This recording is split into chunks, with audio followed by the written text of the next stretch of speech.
Ayan mga ano, ito na, tignan nyo po yung final touch po nito.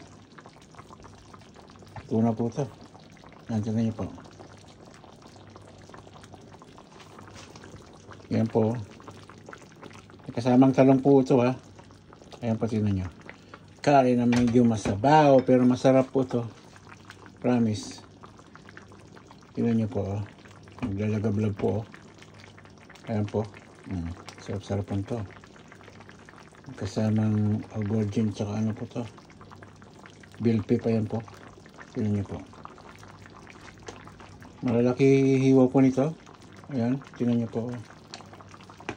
Ang kaibigan. Ayan o. Ali po ba?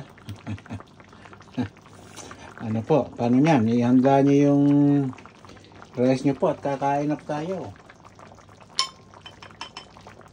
Sasandok na po ako ha. Pakita ko sa inyo po. Ayan po.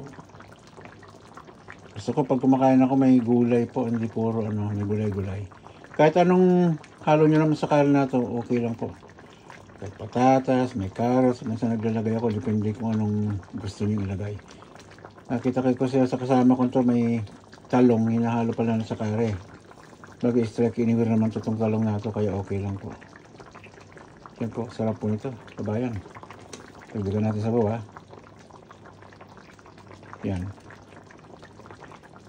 Yung nakita nyo parang may kwan po, may mga spices. Pero ang ginawa ko yung kwan kanina, yung garlic ko. Talagang tinusta ko hanggat medyo magitim-gitim kunti iba. Yan po, tinan nyo. Sarap po, diba? Maglalaglag po kabayan, no? Ayan o, sila nyo. Ayan, sarap-sarap po ito. Paano kabayan? Kakain tayo. May manti-mantika pa siya, oh. Lumabas na yung sarili mantika po nito. Kaya ano, paano kabayan? Kain tayo. Masarap po ito, kabayan. Ayan, lalapit po sa inyo po. Ayan po, yan po, malalaking hiwa nito kabayan. Ayan. Yan po. Talong. May bell pep. Yan. Saka yung mga typical na spices, curry powder, ginger powder, ganyan.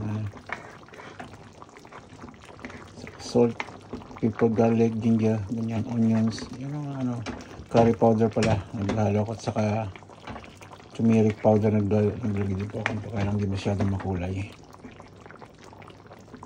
Ano kabayan? Ito na yung ano, yung pinaka-final ko. Kakain na po tayo mga kabayan. Haluin natin ng malapitan na yan po. Sila nyo kabayan. Sarap kabayan, diba? Paano? Kain na po tayo mga kabayan. Maraming salamat muli sa inyo po at magandang tanghali kung saan tayo sulok ng mundo. Maraming salamat muli po.